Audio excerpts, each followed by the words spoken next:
Hello, welcome to the World Bank Group's Econothon. It's our first day-long live stream around the globe discussing important topics on economics and development. During the next 24 hours, we are coming to you live from the World Bank headquarters in Washington, D.C., and from the regions where we work. We are discussing how strong economics, finance, statistics, and data support our mission to alleviate extreme poverty and build shared prosperity. Since the World Bank was founded 75 years ago, it has become a leader in development finance with deep analytical expertise that supports our lending and advisory work in developing countries. During the Econothon, you'll hear from World Bank Group economists and experts who are working on country programs and projects to highlight the value of data and research, such as the Women, Business, and Law analysis and the Doing Business indicators that help catalyze reforms in country.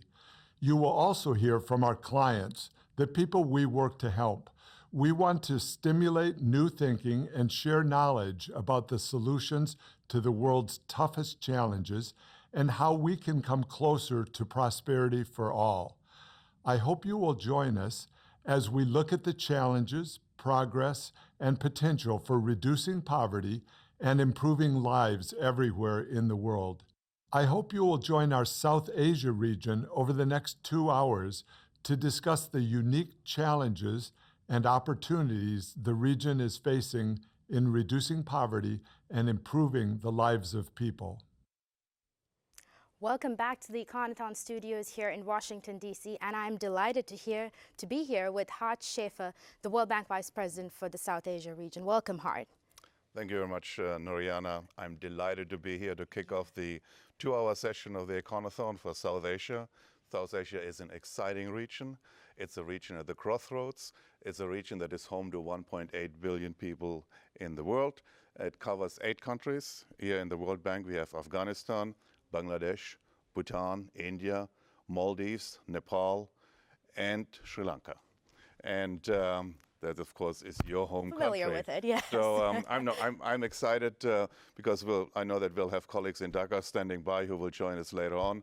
So this is going to be the 2 hours for South Asia. Wonderful. And I know in the past year, the year that you have been Vice President for South Asia, you've managed to visit all 8 countries. Can you tell me a bit about what stood out? What was striking to you about South Asia? First of all, the people. Whenever I go to these countries, I meet wonderful people, resilient people. It's a region full of culture and history. But what's also important, it's the fastest growing region in the world. Over the last 10 years, the region has averaged between 6.9% and 7% growth. That's enormous. And what it has helped is bring down poverty across the region. From about 500 million people living in extreme poverty in 1990, we are now down to 260. And this is still a lot. 1 out of every 3 people who are poor in the world live in South Asia. And I think that is the challenge for us, to eliminate that poverty, bring it down, but also strengthen and boost shared prosperity and inclusion. Well, thank you for those numbers. I mean, these are some challenges and opportunities that we're seeing in the numbers. I also hear that South Asia is particularly vulnerable to climate change. Can you speak to that a little? That's absolutely right. If you just look at the news now, you see that floods have impacted millions of people. Lives have been lost in Nepal, in Bangladesh, and India. And if you look across the region, 80% of the big cities in the regions are prone to flood. 3 out of the most vulnerable 5 countries in the world from climate impact are in South Asia. And I was just in Bangladesh to see how the flooding is actually impacting people's life every year and threatens to wipe out livelihoods, wealth that has been accumulated over years. So this is one of the things where we in the World Bank are putting a lot of emphasis on climate resilience, but also looking at resilience with regard to refugees. We have 750 million refugees in 750,000 refugees in Bangladesh. We have 300,000 refugees in Afghanistan, from Afghanistan in the neighboring countries. So that is a real issue that we need to address. And I know that we'll be digging a little deeper into the climate change challenge later on in the next 2 hours. So given the complexity, breadth, and depth of these challenges, what is the World Bank doing, Hart? What is its strategy? Well, our strategy across the region is, first of all, that the World Bank Group works together. We are working together as one bank, IFC, MEGA, the World Bank. We just had a management team retreat in Sri Lanka where senior management for the region from IFC and MEGA and the World Bank came together to look at what is it that we need to do. Number one priority is human development, skills, education, preparing the young generation of today for jobs. The other one is climate resilience, creating jobs and economic growth, and bringing in the private sector, because where will the jobs come from if not from the private sector? That's true. And, I would love, since this is all about the numbers and the media discussion on the economics over the next 2 hours, maybe you can go a little deeper into these areas that you mentioned: human development, climate change, private sector, and job creation. Well, let's start with the last one, job creation. Worldwide, women's participation in the labor force is going up. In South Asia, it's going down. So job creation is something where we have to have a particular attention to women's participation in the labor force. That is smart economics, and there's huge potential. Also, the jobs have to be quality jobs. South Asia only realizes about 1/3 of its export potential. So creating jobs in export-oriented industries will actually lead to better jobs and to more jobs. This is something where we are approaching this together with the IFC and with MEGA to bring in the private sector. Resilience, adaptation, climate-smart agriculture, climate resilience operations, looking at watershed management. Those are some of the things that we are doing across the region.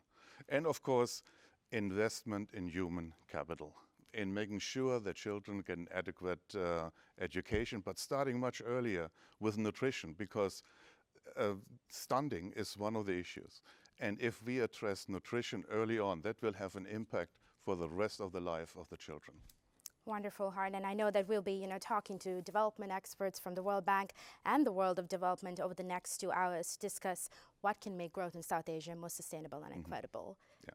Well, thank you so much for helping us set the stage for the discussion and debate that is ahead. And thank you very much for having me. I'm excited for the next 2 hours to listen to our colleagues who are in country, in Dhaka, but also some of the colleagues who are here in Washington. And again, it's a wonderful region. It's wonderful people. It has huge potential. Thank you so much, Hart, and it's really encouraging to hear that as a young person, as a woman from the region, to see what the World Bank is doing and to be a part of this movement. Again, thank you for helping us set the stage, and I encourage members of the audience to remember that this is a two-way screen. We want to hear from you. That's what economics is all about, the debate, the discussion, and so use the hashtags that you see on the screen to disagree with us, agree with us, comment, and respond. We will shortly be moving over to my co-host, Nazmus Sadat Khan, who is coming to us live from Dhaka, as Hart mentioned. So thank you very much for joining us, and it's going to be over to you, Nazmus.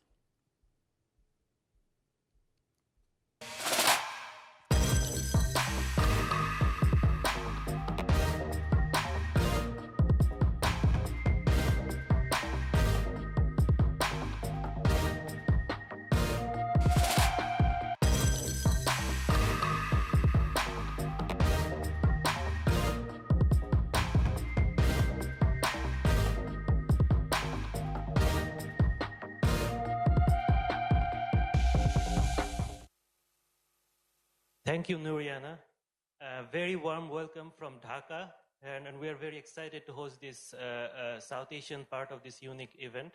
I'm Najmus Sadat Khan, economist at the World Bank Country Office here in Dhaka, and I'm delighted to have two very distinguished guests with me today. I have Mr. Hans Timmer. Hans is the chief economist for the World Bank for the South Asia region, and I have Professor Bidisha Haq. She is a professor of economics at the University of Dhaka. So welcome to you both. I'm very happy to have you here on this session on economic challenges, unique challenges and opportunities in South Asia, and the importance of economic analysis for development.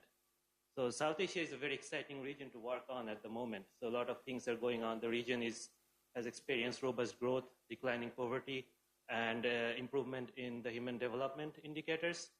but of course, there are a lot of challenges that we need to address. We'll address some of these challenges in this session and the upcoming sessions, but we don't have too much time, so without further ado, let me start.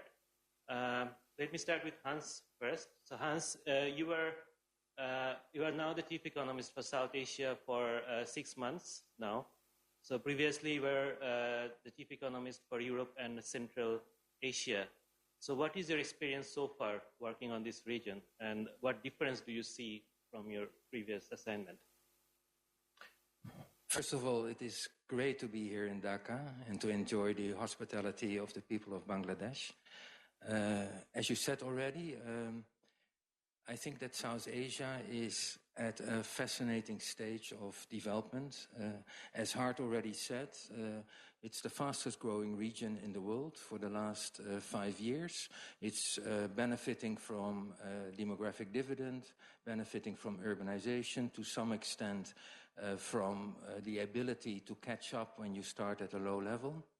But that fast growth is by far not guaranteed to go into the future for a long time, because there are many challenges. And so some of these challenges are related to the fast growth when income levels are still low. We see that in many other countries also. So that is pollution, it is congestion in cities, and it's the lack of energy security. There are also challenges that I see as very specific for South Asia. That is low female participation rate in the labor market. It is the large informal sector, and it is the fact that South Asian countries are really underperforming in trade. We are focusing all our research on those areas because we want to contribute to important policy debates in all countries. You see the debates on the future development model that is incredibly important. Very quickly to the differences between South Asia and Europe and Central Asia. They are very different. Despite the fact that you have some large countries like Turkey and Russia and Poland in Europe and Central Asia, most countries are very small. Smaller than what you would call a city in South Asia. Demographics are very different. There are 4 times as many people in South Asia as there are in Europe and Central Asia, while the people here live on only 1/5 of the service area, so much more densely populated, while Europe and Central Asia is aging. You see very different demographics here, but both regions, they are facing the same global trends of trade tensions, of new digital technologies. Thank you. So, yeah, you have mentioned several challenges the South Asia faces. So I'd like to pick just one of them for the moment, and that is the size of the informal sector. So we have seen the countries grow very fast, but the jobs in the formal sectors are not growing at the same rate. At the same time, the size of the informal sector is growing very fast. It's more than 50%, I think, for most of the countries.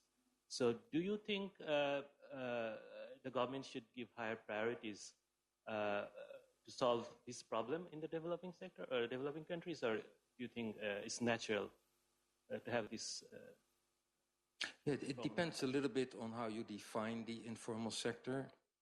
According to certain definitions, it could be 80% or even more in terms of the number, the percentage of workers that are not covered by labor market regulations, don't have pensions, or are not paying taxes. I think the problem is really in the formal sector. There are many privileges that have been given to companies in the formal sector and to workers in the formal sector, to a large extent civil servants. And so, like you often see with insider-outsider policies, they like to be protected, not open the gates, keep it very small and very comfortable. Those are benefits that cannot be extended to the whole economy.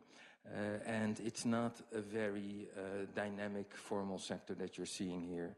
So my view would be that most of the future dynamism will come from what is now the informal sector. And I think almost as if there's no formal sector, we have to start thinking on how to help providing some benefits to the people in the informal sector and help them organize themselves better, and ultimately move into new sectors, including into export sectors.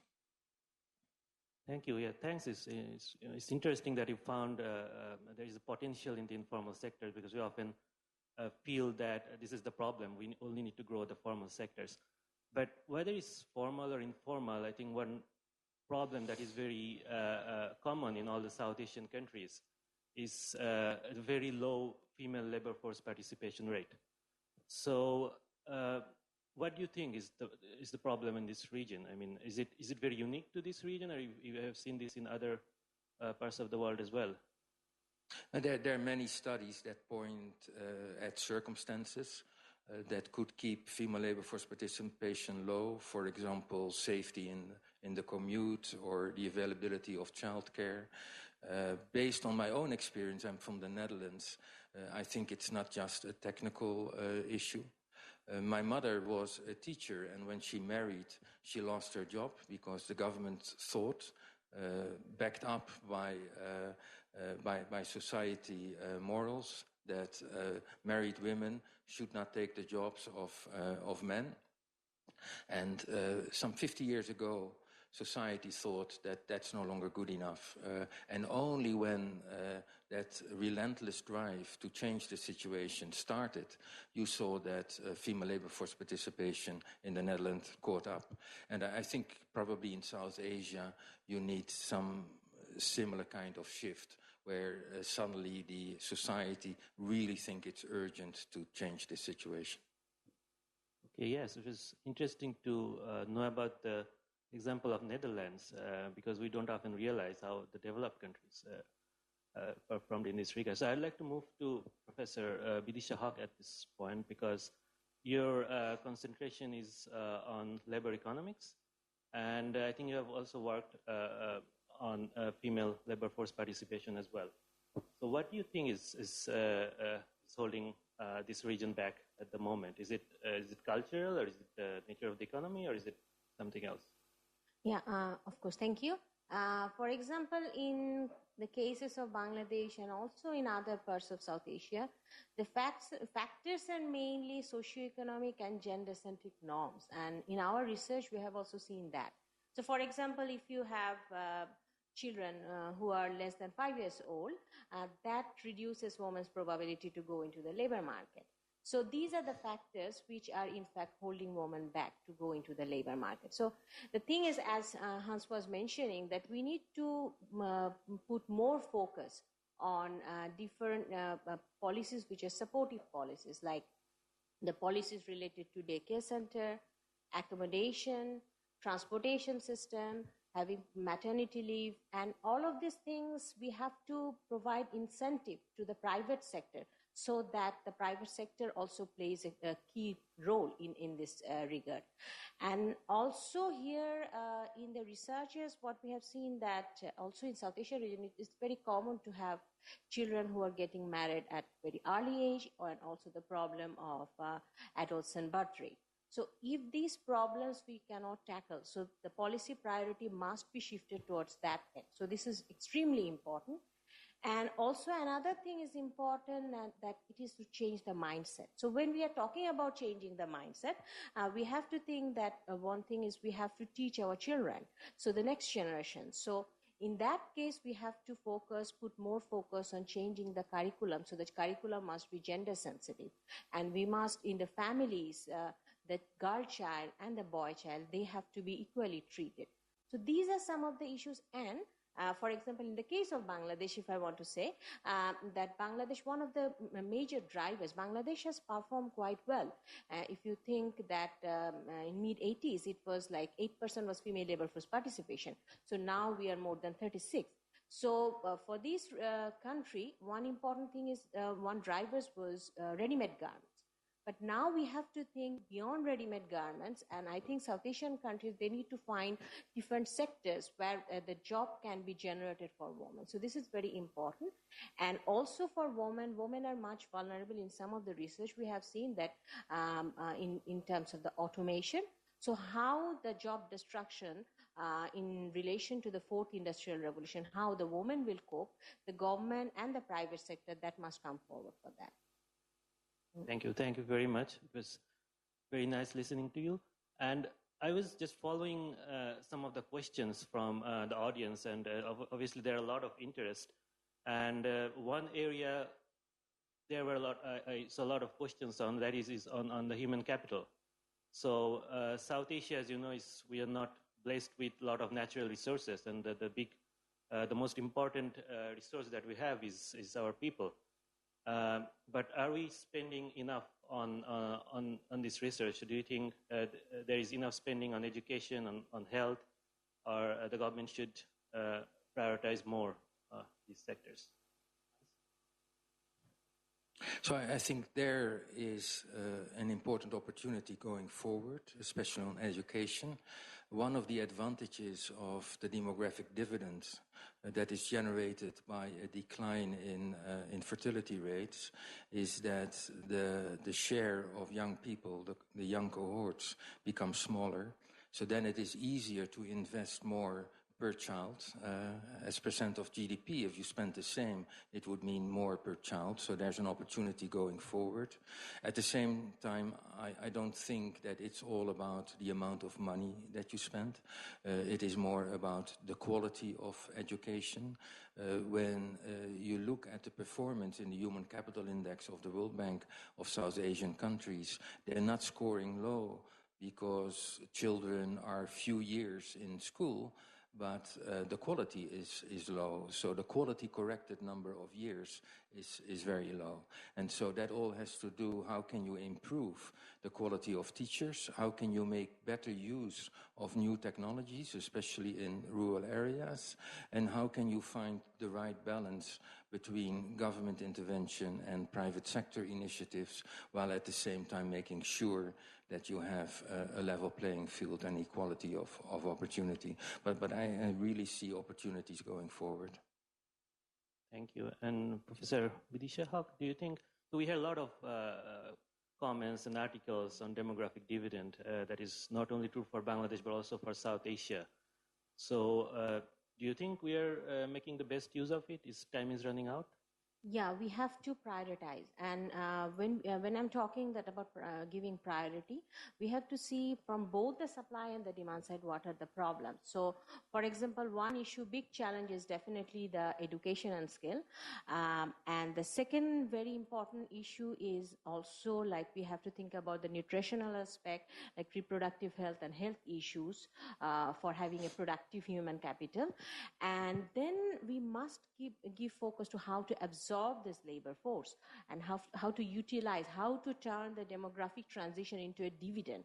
So that should be the priority focus. And here we must give priority to the skill mismatch that we have in the labor market. And that's why we need to have better coordination between the industry and the education and the training institute. And we have to bridge the gap between these two entities, and this is very important. And we also have to find newer job opportunities, newer sectors. So these are very important when we are talking about the transiting the demographic dividend issue. Okay, thank you very much. So Hans, I think in terms of growth, what is very surprising for South Asia is that compared to other regions, we are trading very low amount of goods between us, and we're still growing. That is not very common. So usually when you see the countries are growing, they're also trading very highly with their neighbors. But this is a problem in South Asia. I think we have a huge potential here to grow even faster if we trade more. So what do you think? What are the main reasons we are not trading well with? Yeah, the way I would formulate it is that because there is no integration into international markets, growth is probably not sustainable. It is not that you can just grow even faster when you export more. The big question is whether the recent high growth rates can be sustained without changing that underperformance in trade. And you see very low intra-regional trade. That has all kinds of reasons, but in a recent study a few months ago, we showed that the whole region is underperforming in every single market in the world, not just within the region, but in other parts also. There was only one exception, that was Bangladesh in the European Union, where through the garment industry there are a lot of exports, but in general there are very low exports. You only get sustained productivity growth when you integrate more in international markets. And I think it has a lot to do with what we discussed earlier, the way the formal sector is organized. When you talk to CEOs of big companies, they like protection, they want even higher import tariffs, they are not comfortable with competition, they have a privileged position, and that means that those companies will not be able to make the big push and go into new sectors. And that's why I have my hope on the dynamism that exists in the informal sector. Thank you. And another issue I quickly want to discuss, and that is the problem of urbanization. So the cities are growing very fast, and I think we have already experienced the horrific traffic of Dhaka city. And if you look at the population of Dhaka, I think it's more than many of the smaller European countries that we have. And it's a growing trend. It's happening everywhere in South Asia. So do you think, how do you think we can handle this issue? I mean, because the challenges of reducing poverty is now much greater in urban areas than in the rural areas, and the urban poor is also increasing. So this is becoming a problem. Yeah, you're right. The congestion in Dhaka is striking when you arrive here first, and this is my first visit to Dhaka. We had a study that estimated that the average speed of cars in the city is 7 kilometers an hour. That shows a bit the challenge that the city has. Still, I'm very optimistic that this problem can be solved in cities, because we have seen that in other big cities in the world also.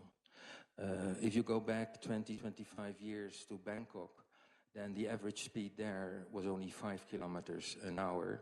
And now that situation has much improved. And so the solution is not only building more roads, but to some extent building more roads, flyovers even, but it is organizing better public transportation, and that's where Dhaka still has a long way to go.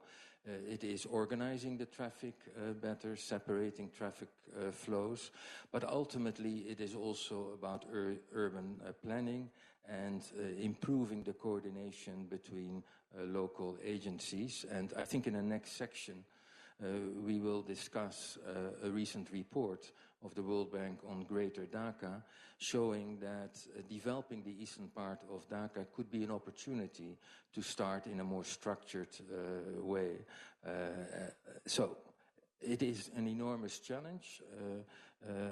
I don't think the cities are necessarily too big. These challenges can be solved, but we talked about new technologies. It is also possible that with digital technologies in the future we need less concentration, and that could solve also a problem. Thank you very much. Yes, that's a huge problem, and we're not sure how to do it, whether to expand the cities, where to decentralize. There's a lot of talking going on. So yeah, we'll have our next session on urbanization, and we'll have some more discussions and more insights on them. So I'd like to leave it here now, and over to you, Nuriana.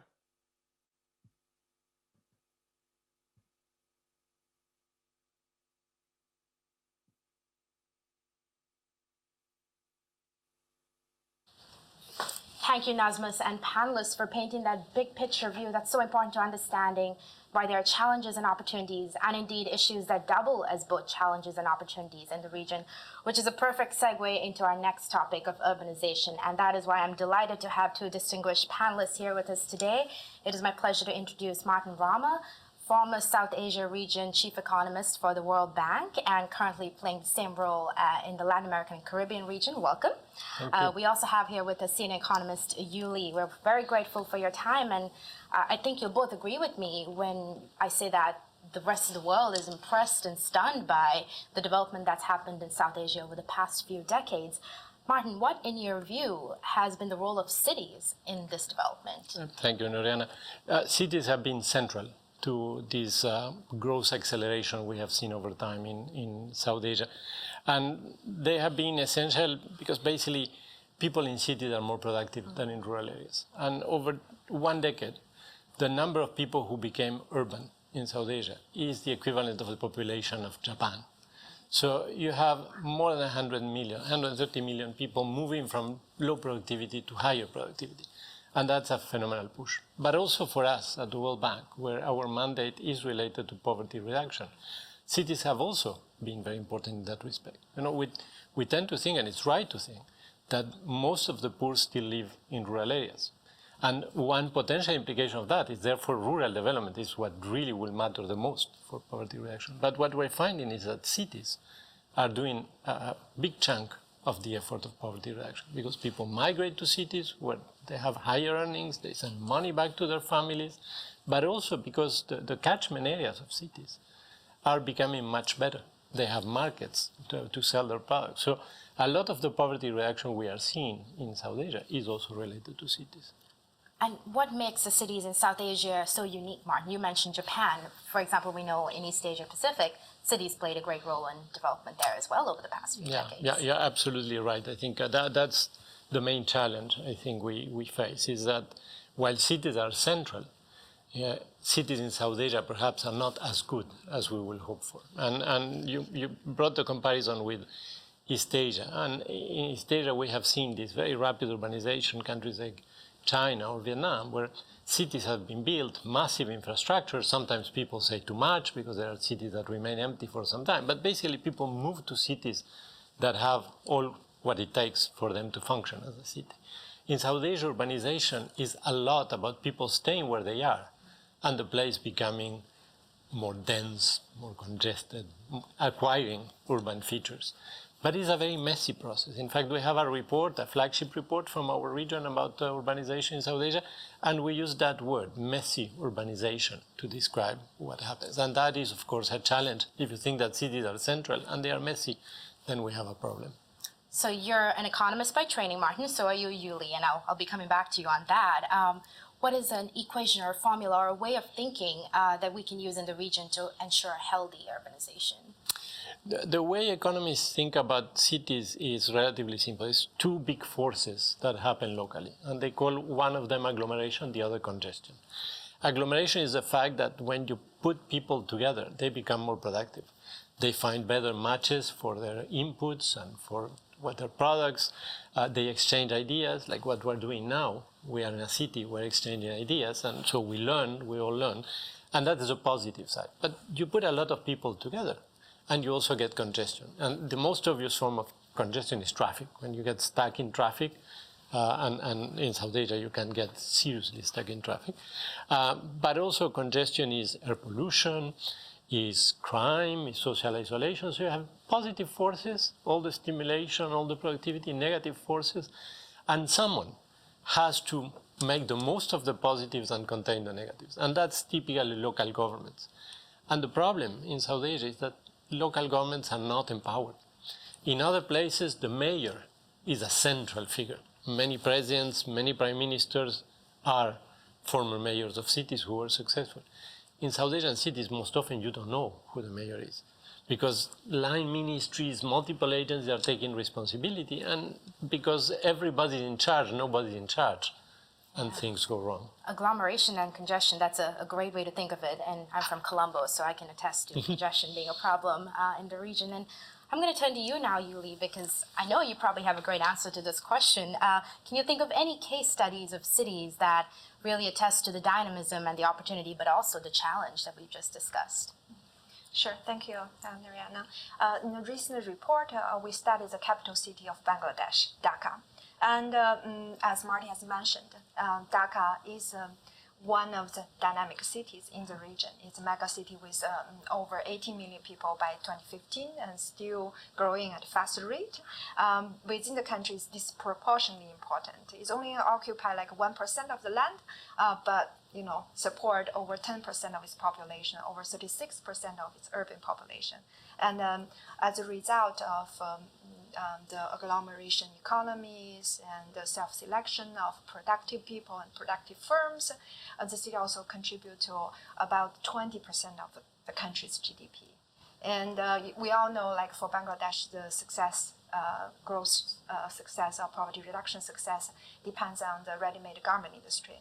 But one member would throw it away at actually 80% of the garment factories locate in the Greater Dhaka area. So the city is really important to contribute a lot to the country's growth. But at the same time, Dhaka is also a case in point for the organic or messy urban development in the region. It's if you have been to Colombo, but if you have been to Dhaka, you know, congestion is enormous. You know, the driving speed was like 21 kilometers per hour 10 years ago, but now it's like less than 7 kilometers per hour. It's continuing to decline as well. Also because the location and the climate of the region, the city and the country, it suffers from recurring flooding. Even non-major floods now can put the city on hold. And another number may give you another concrete idea is that according to EIU recent ranking of livability, Dhaka ranked as 139 out of 140 major cities in the world in terms of livability. So it's worse. I love those numbers. Thank you. That's very helpful. And I know you just worked along with Martin on a report toward Greater Dhaka. Could you tell us a few of the key takeaways that came out of that report? And I know we have a video for our audience as well. Yeah, as I was describing, right, the city is dynamic but facing enormous challenge, and the challenge is urgent because the city continues growing at 3 to 4% per year. You know, standing on 80 million people growing at that speed, the pressure is high, and there are many proposals for city development. But we identify that's unique to the city, that is next to the existing urban core, existing massive city. There is relatively large area which remains to be rural because of recurring flooding, but it also size is decent. It's comparable to a major European city like Barcelona. So according to economic analysis, when you have an area that's so close to dynamic center, the potential for leveraging agglomeration economies are enormous. You know, in the report, it also motivates the idea, use Pudong of Shanghai, you know, that's a similar idea. But to concretely, you know, showing the impact, the potential of developing this area, we first analyze what's going on in the area. We found out that major urban infrastructure is currently missing because the public sector hasn't taken action, but the private developers, as Martin mentioned, the private sector are actually taking lead in urban development in a messy way, and it's happening in East Dhaka as well. And so you will have the possibility to replicate what's happened in the western part. So in this report, we taken existing studies and strategies that have done for Dhaka and identified 3 interventions that have the potential to change the situation, put the city on a new growth path. We will, you know, I won't talk more detail about the intervention because we will look at the video. Yeah, let's go right to it. Let's imagine a Dhaka where everyday life is easy. A Dhaka where commuting to work is quick. Taking children to school is safe. And making it to the hospital before it's too late is possible.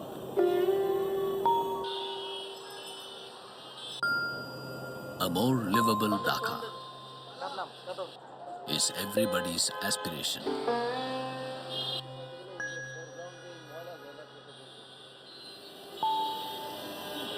So far, efforts have not succeeded.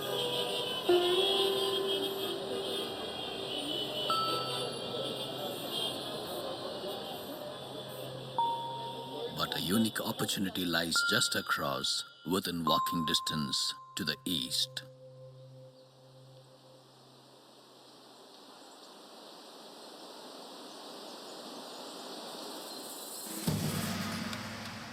This vast green area is comparable in size with a major European city. However, the opportunity offered by East Dhaka is in serious jeopardy.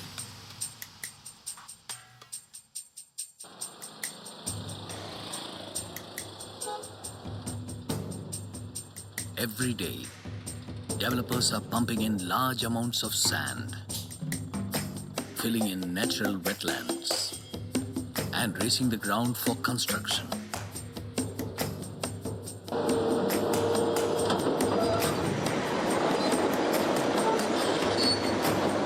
Without decisive action, most of East Dhaka will remain vulnerable to flooding. The area will also become messy and congested like the rest of the city. Fixing East Dhaka in the future will be difficult and expensive. The time to act is now. To seize the opportunity East Dhaka offers, 3 things should be done. First, an embankment must be built on the Balu River to prevent flooding from rising water. Second, good transport links integrating East and West Dhaka would help residents move around quickly and safely and reduce congestion throughout the city. And third, a new business district with high-quality infrastructure and policies should be established to attract companies and residents eastward. These 3 interventions will help Dhaka's residents enjoy a future with a higher quality of life and more opportunities. More and better jobs will be created, and the average income per capita in Dhaka could exceed $9,000 by year 2035.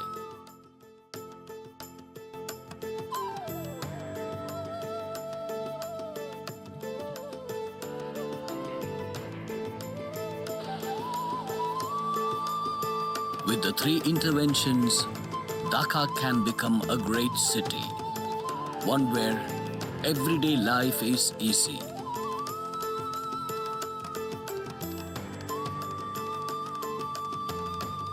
Existing projects show that bold urban interventions are possible in Bangladesh.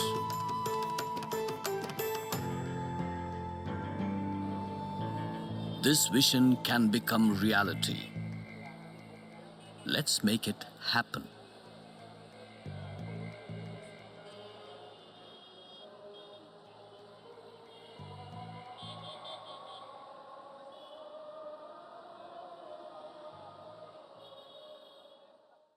Well, what an exciting crossroads for Dhaka, for Bangladesh, and really for the region, because the effects of urbanization do spill over across borders.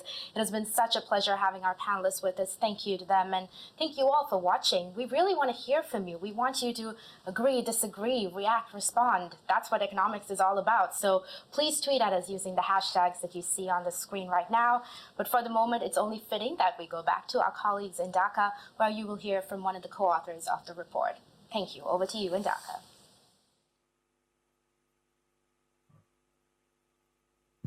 Thank you, Nuriana. It's my great pleasure to have Mr. Hossein Zillur Rahman with me here today. Mr. Rahman is the former advisor on education for the caretaker government and also the co-author of the Towards Great Dhaka report. So it was a great report. We saw it last year, and it had a great impact. So what do you think is the main difference in this report from other studies that we see on Dhaka, and what were the value additions?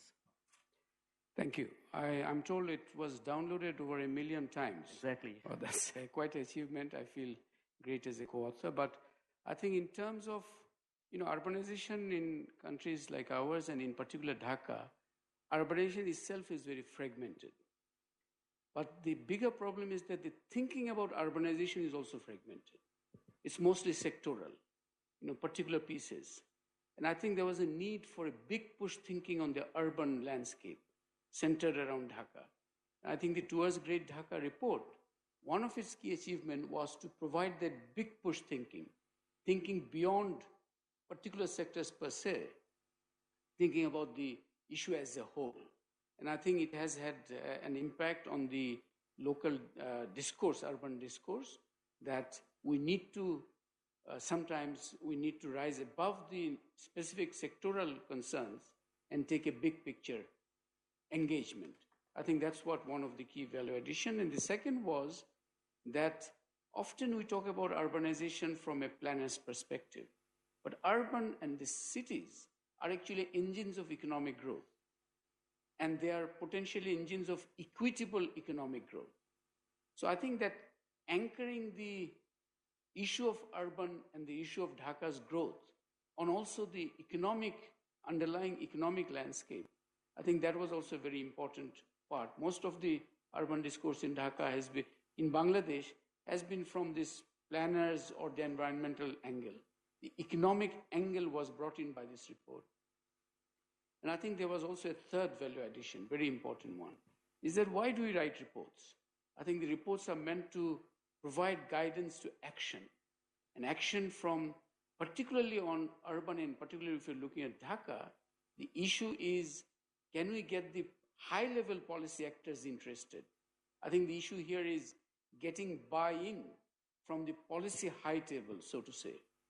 And I think what this report has done is, in a way, sketched out alternative pathways of how we can move on Dhaka, and the benefits of each of these alternative pathways, what would be achieved, so that the high-level policy actors can get a sense that if we don't act, what is the cost of inaction, and what is the gains of acting in time and with strong courage. I think those are the key value addition, big push thinking, bringing the economic analysis, and getting the policy buy-in from the high levels. I think those were the achievements. Thank you very much. It was fascinating listening to you.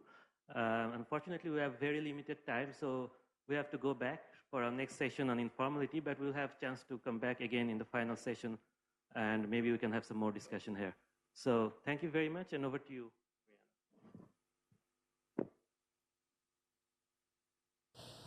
Welcome back. We have just returned from talking about urbanization. Now it's time to zoom out and get an aerial view of what South Asia looks like.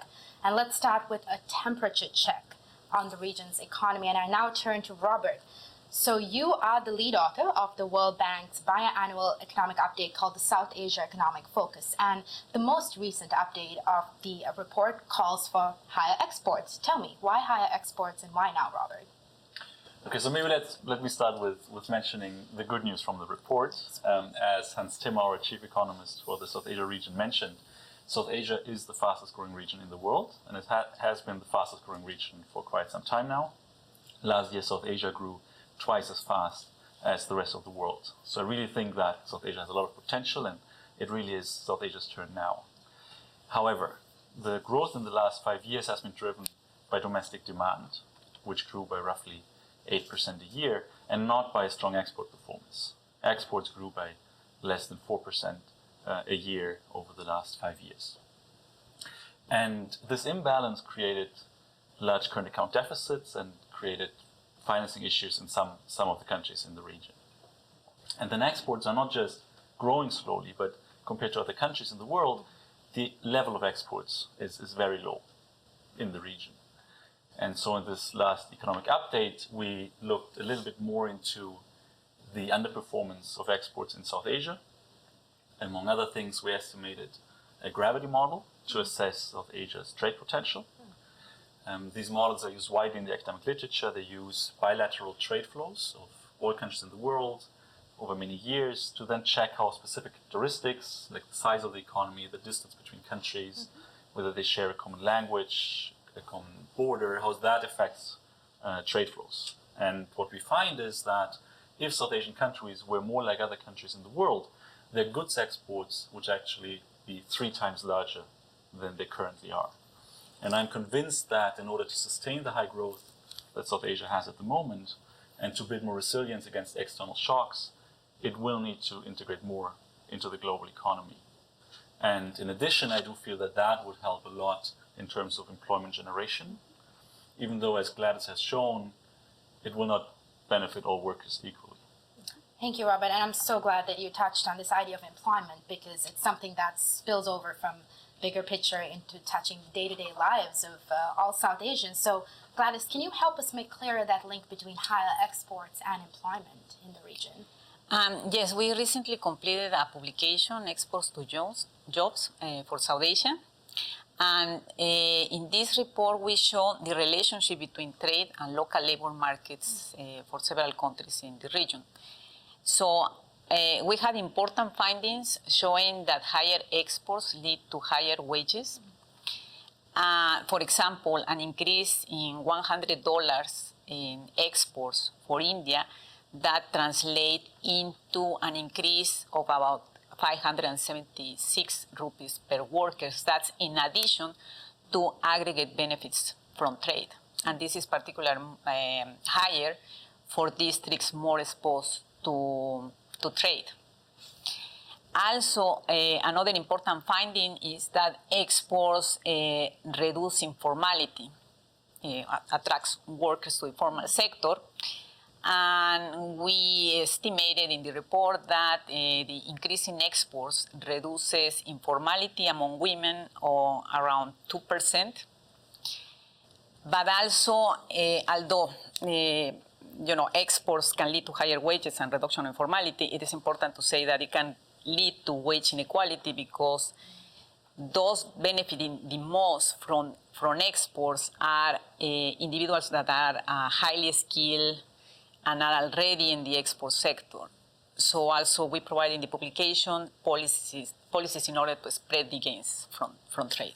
Can you tell me a bit more about how we can make sure a surge in exports touches all members of the working population equally? So in the report, we explored three venues. One is to increase the level of exports in the region, which is low by any standards. For example, in the case of India, is $100 per worker, while India is, in the case of India is $250 per worker, while in the case of China is about $1,500 per worker. So certainly increasing the scale of exports in order to boost the benefits. Also, what we did is to simulate different types of trade shocks on employment, on the local labor markets, and we found that, for instance, labor-intensive shocks have the most effect in reducing informality and increasing wages in the region.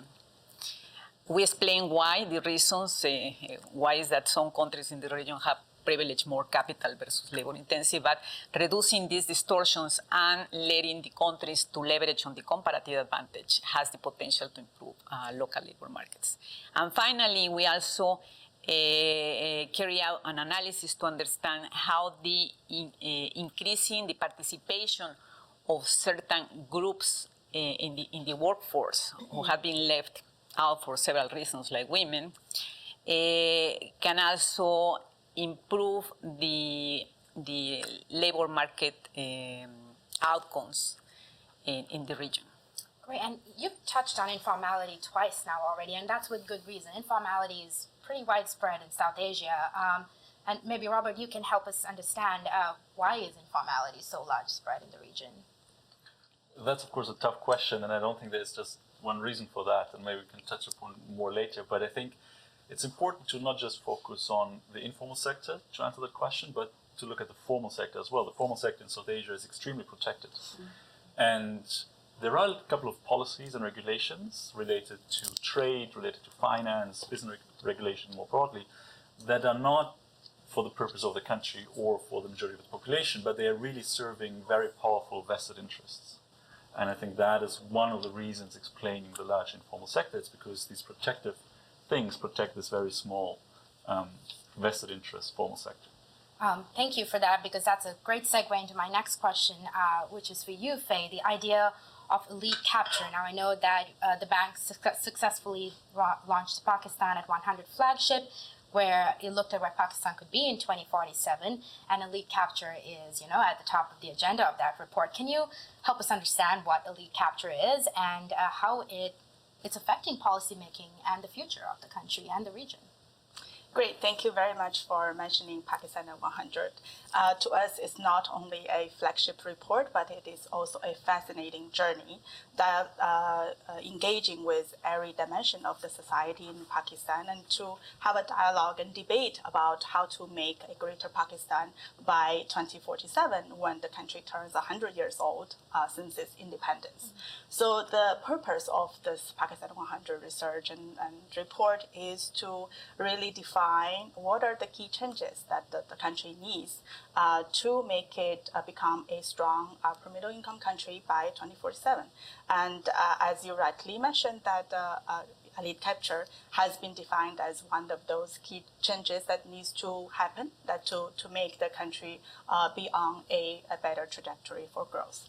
So I do want to say that the way we define elite capture in Pakistan 100 is that it is an issue where policy making and policy implementation ends up benefiting a few, meaning the elites, comparing to the general population. But I do want to pause a second here, saying that this elite capture is a very common phenomenon that could happen in any country. It is not only Pakistan. It is not only developing country. It could happen in developed country as well. But the difference or the key is to the extent to which that it happens and the subsequent impact it has on the economy, how negatively and significantly it impacts the economy. That is, defines the urgency of addressing this issue. And for us, that in Pakistan, for example, we feel that it is urgent enough, and therefore we looked into several sectors and to show the evidence of elite capture, how it's impacting competitiveness, inclusion, and growth. And we showed examples in agriculture, in water irrigation, in SOEs, and in various places. Let me give you an example. For example, in agriculture, the country, because of issues associated with elite capture that supports or given disproportionately to 4 major crops. And these 4 major crops takes up 80% of the water irrigation or water in the country, but only produce less than 5% of the GDP.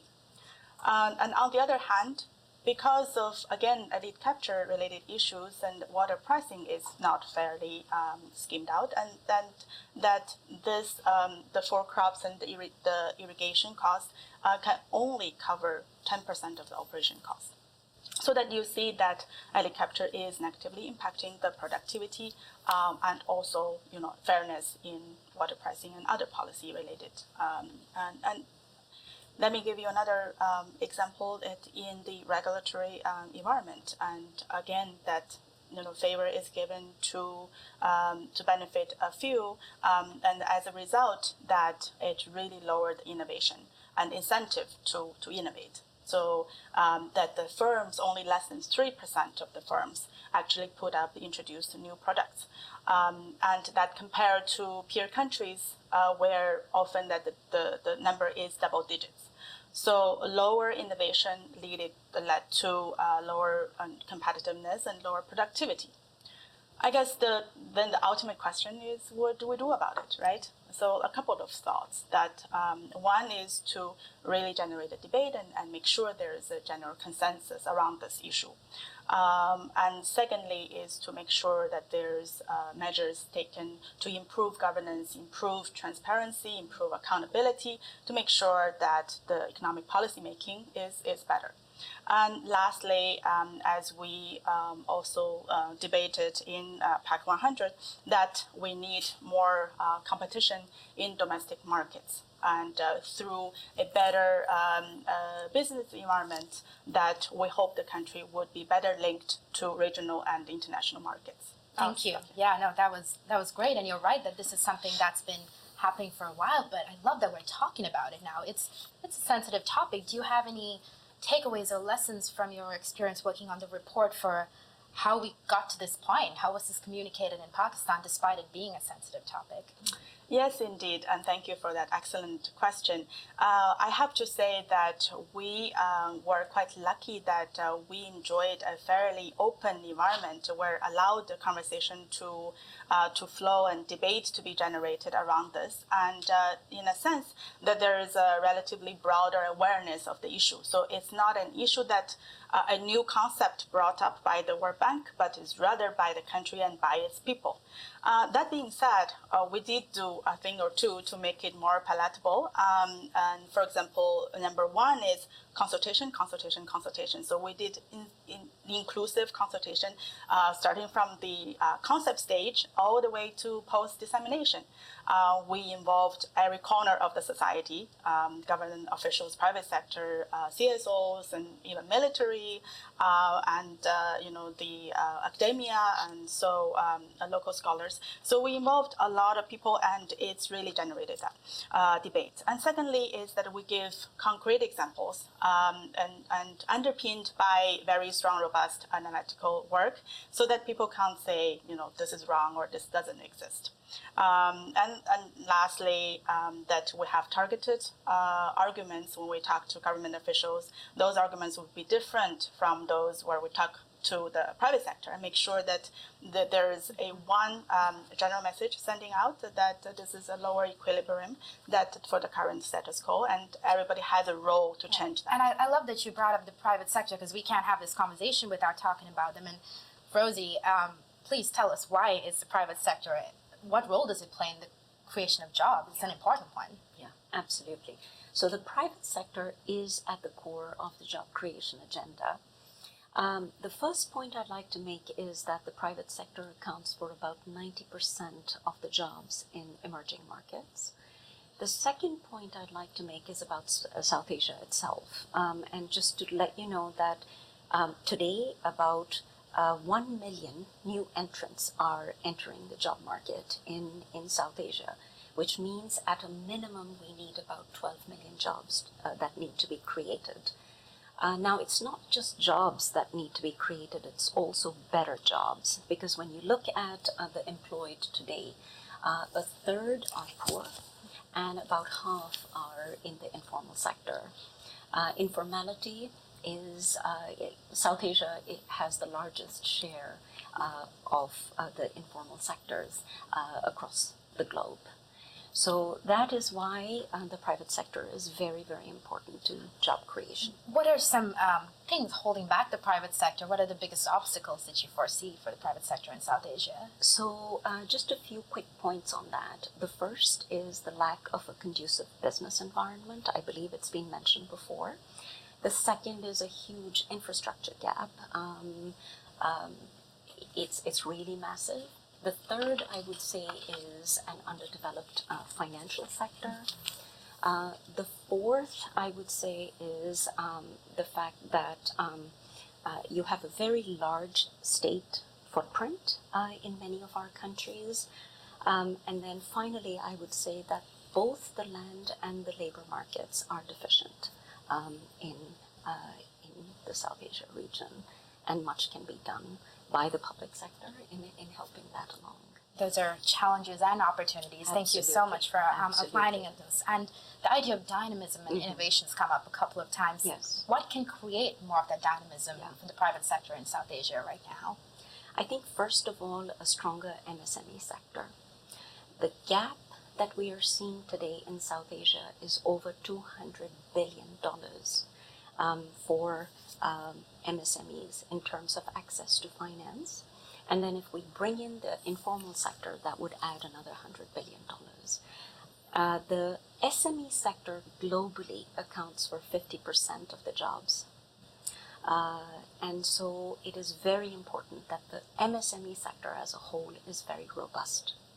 The second thing I would say is the transformational aspects of technology, which is pervading everything that we do in the world today.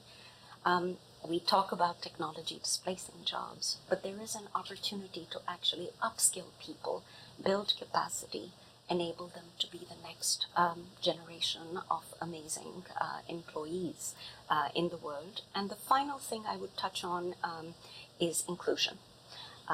Women, farmers, people in low-income states, they all need to be included in the financial sector. And South Asia accounts for a very large proportion of the excluded populations in the world. I would like to invite you to watch a video now for a few seconds on how financial inclusion works in South Asia. Thank you.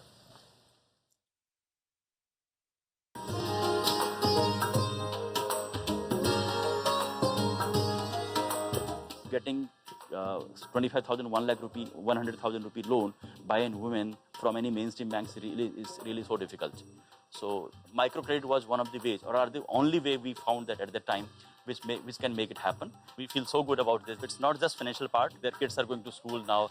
They're getting a little better in terms of health services.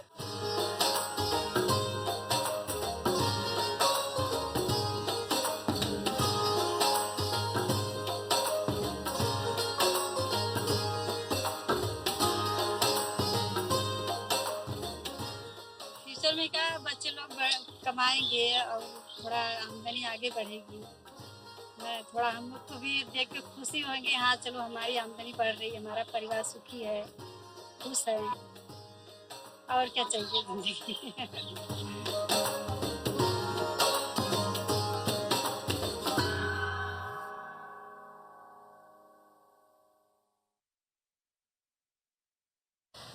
Well, thank you very much for joining us, and that wraps up our fantastic panel. Thank you to our panelists, and thank you all for watching. You have heard a lot of complex terms today: MSMEs, informality, higher exports, but these are topics that touch your lives, whether you're a parent, employee, employer, anybody who participates in the economy in some way. So we invite you to share your reactions and responses using the hashtags that you see on the screen right now. Thank you once again for joining us, and we'll be back shortly.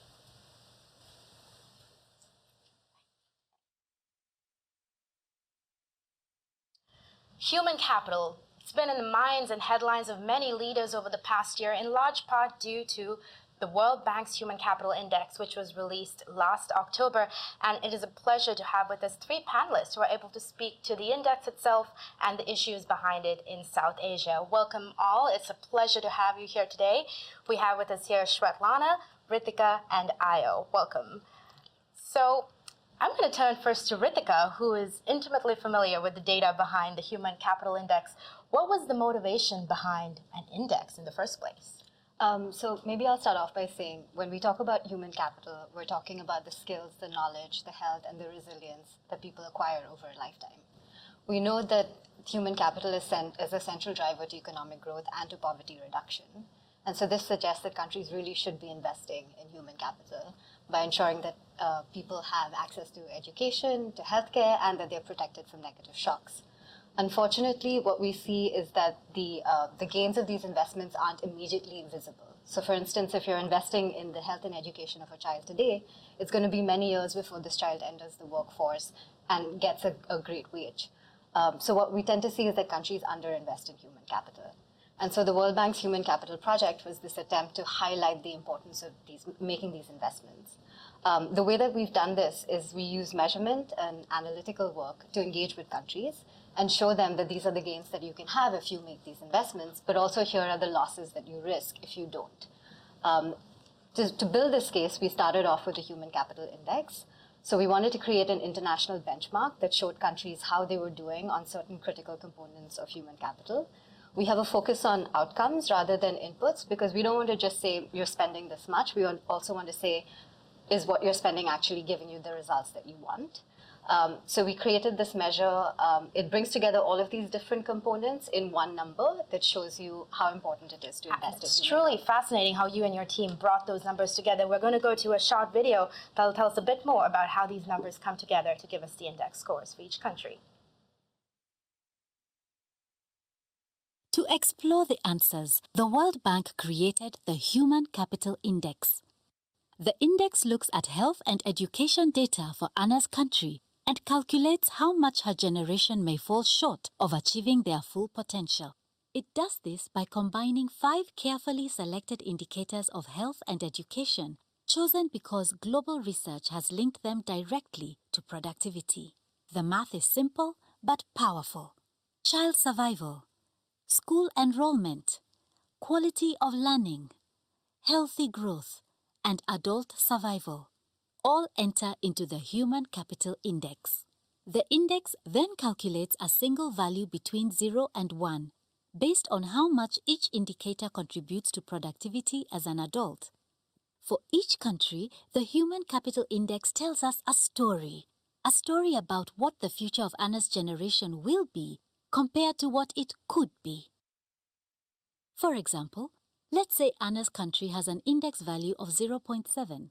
This means as they grow up, the productivity of her generation in the workforce will be 70% of what it could be if they had benefited from complete education and good health. It is saying something more than just education and health are important. It is saying that business as usual is costing Anna's country 30% of its income in the long run.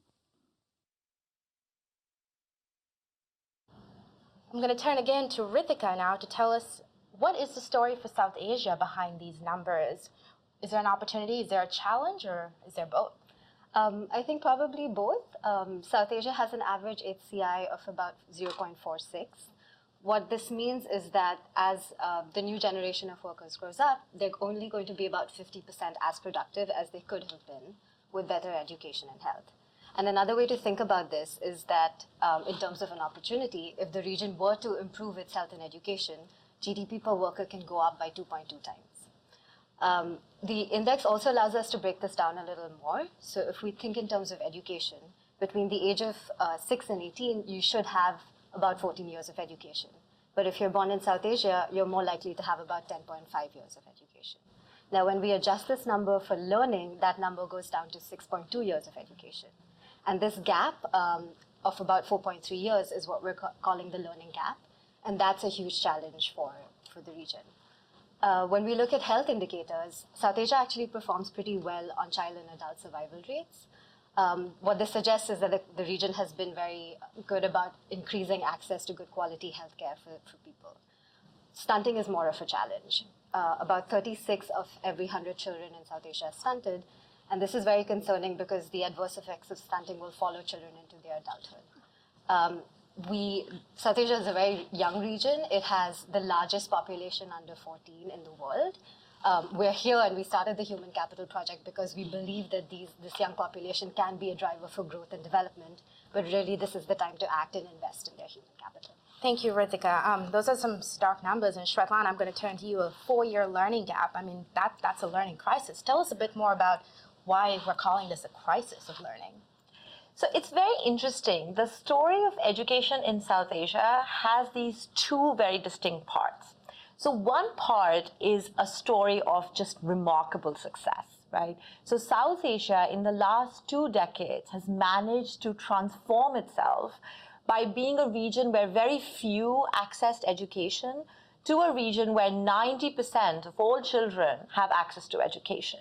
And girls and marginalized poor households are accessing basic education at a rate never seen before. So imagine this, right? In 1981, about 1 in 5 adults in Nepal was literate. In 2015, nearly 2/3 of adults in Nepal are literate, right? But then we come to the second part, which is less positive, right? So what we are seeing is that even though children are accessing schooling, this schooling is not translating into learning, right? So one of the most disturbing numbers for South Asia is that about 57% of 10-year-olds have been in school for several years, but cannot read a short story, a simple short story. And this is problematic because by age 10, you should be able to read and understand for meaning if you want to continue learning, right? And this is what is causing the numbers that Ritika mentioned, right? Where you're seeing, so for instance, look at a country like Bangladesh, right? Bangladesh is one of the biggest successes when it comes to bringing children into school. A child born in Bangladesh today can expect to get about 11 and a half years of schooling, right? But this is only 6.5 years of learning, right? So in Bangladesh, 4.5 years are being lost, are being wasted because schooling is not translating into learning. And this has 4 main reasons. The first reason is that children are coming to school, but they're not really prepared to learn. They have not had the nutrition, the stimulation, the protection in their early years, right? So before the age of 5, which really equips them, right? And evidence has shown that if children get those early investments, they can be much more successful in school. They have really got the wiring then in their brains to learn, right? Now, in a place like Bangladesh, only 34% of children have access to early childhood education, right?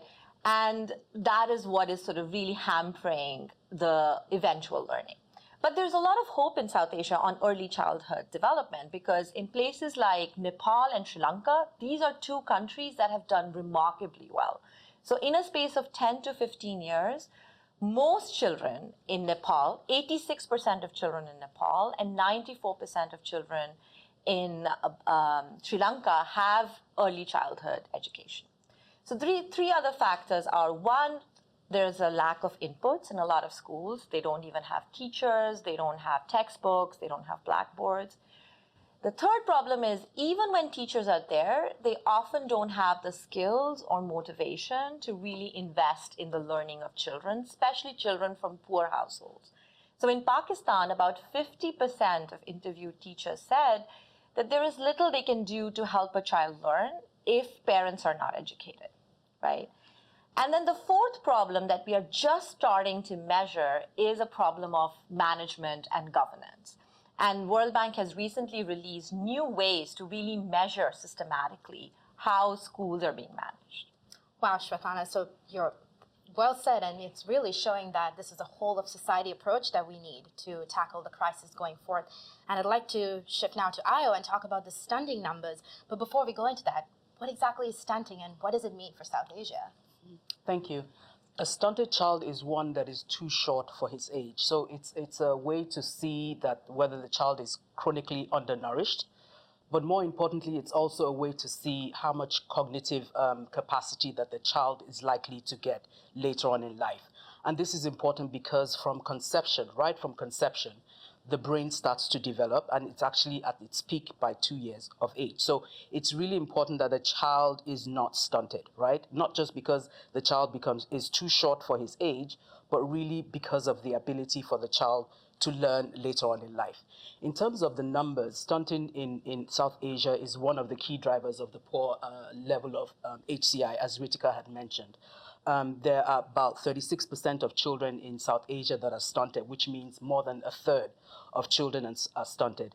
And this has a huge impact because we know that children that are stunted will not be able to learn when they get to school. When they do get into adulthood, because they're not learning as much as they should, they don't get the best types of jobs. When they do get jobs, they're not able to keep those jobs because the skills and socio-emotional skills that they should have developed as part of their brain development has not happened because they were stunted. So stunting in terms of its impact on human capital is really quite significant.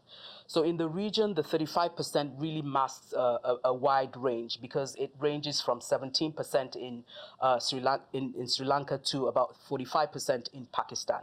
And that is really huge. And that's saying almost 50% of children in Pakistan are stunted, and that has a long-term impact. Now, even the regional, the national stunting rates also mask differences in geography and wealth of people. In some regions in Pakistan, some provinces in Pakistan, you can have as high as 60% of the children that are stunted. This is really significant in terms of what I told you about the impact on human capital. But also to understand that it's a general problem. It's not just something that is happening amongst the poor. Because when you look at the richest quintile in South Asia, you have a range of 12 to 31% of the children also being stunted. So it's not just a problem of the poor, it's a problem of the society as a whole, and it's something that really requires the region to make special attention to this. Now, if we look at the amount of stunted children that we have in South Asia, we have about 40% in South Asia. So that's out of 155 million children in the world that are classified as stunted. In South Asia, we have 40% of the children in South Asia, and that has a huge impact. Those are some interesting trends, and also they pose an opportunity for a problem that can be managed and addressed. Are you seeing any similar opportunities for the data in the learning crisis too? Definitely. And in fact, solving the learning crisis in South Asia means really tackling it in the world, because about 40% of the world's school-age population is now in South Asia. So there are three big things that we are seeing that hold big promise. One is better measuring and assessing learning. So countries are getting much more serious about measuring learning, especially in early years, so that the learning can be tracked and policy can be guided. The second thing that we are seeing that is having a big impact is acting on evidence. So in South Asia, we have a very rich body of evidence on what the problems are and what are the local solutions. So for instance, in India, some technology-based solutions have been really powerful. In Pakistan, involving parents has shown great promise. So now the question is for government to scale up these promising solutions for local problems and locally good ideas, right? And the third area, which is the trickiest area, but I think it has the most meaningful potential, is that education systems in South Asia are very complex, both technically and politically. So you have many, many actors, and these actors often have many different goals. But if governments can get all the different actors in the education system aligned towards one goal of learning, then we can see real impact in South Asia. Oh, that's fantastic. Again, I'm hearing over and over, we all have a role to play, all of us seated at the table, all of you watching from home. And again, we do want to hear from you, so make sure you tweet at us using the hashtag #InvestInPeople. You can also find out more by visiting our website, www.worldbank.org/humancapital. Thank you very much for joining us, and thank you to our panelists as well. Thank you. Thank you.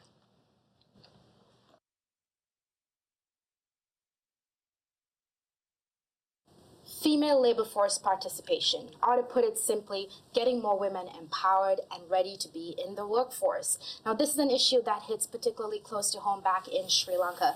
I was raised by a mother who worked full-time, raised two empowered young daughters, and did so in a fragile and civil war context. But this breaks my heart that this is not a luxury afforded to all Sri Lankan women. Here to break down the numbers behind the story, I have with us Maria Beatrice Orlando from the World Bank and Sanjay Kathuria. Welcome to you both. Thank you. Thank you, Nuria. I would like to start by figuring out where the problem lies. Is it a problem that stems in the demand side? Sanjay, perhaps you can take this one for us. Well, actually, it may be good news or bad news, but it is not a demand side problem. If anything, global trends are favorable for enhancing female labor force participation. Now, let me start by giving you, so I'll break down my answer into several parts. Let me start with the global trends. So we know that globally incomes are rising, including in South Asia, which we're talking about. There is increasing leisure spending. There is greater consumer awareness in India and in neighboring countries about, organic products, fresh products. There is a rising preference for those kinds of fresh, healthy, and environmentally safe products, and those which are made with a sense of socially responsible production, right? So these are all part of global trends pronounced in the West and in Japan, but even now in South Asia amongst the growing middle class, there's a trend towards this. The second aspect of global trends is an increasing role of services in manufacturing, which is also increasing the demand for skilled resources. So these are, I think, very important positive trends globally. Now, what's happening within South Asia? We recently completed a report called A Glass Half Full, where we documented the huge untapped potential of trade within South Asia. And then it's still an underestimate. Current trade, which was, as of 2015, was $23 billion in goods only, and the potential was $67 billion, which is so more than half. So 2/3 trade was untapped. And this is an underestimate because it doesn't include the very important area of services, right? Now, so the point that we will make is that were this potential to be met, it would tremendously enhance female labor force participation through several channels. One is that a rising tide lifts all boats. So if trade goes up, everybody gains, including women. But I would want to go beyond that and say actually it is not just all boats, but actually women would gain disproportionately from increasing trade, especially within South Asia, because there are certain products whose potential is under-tapped, which are very strongly pro-female participation. So agriculture, food, services, medical services, education services, remotely delivered services, all of these are amenable or disproportionately to female participation.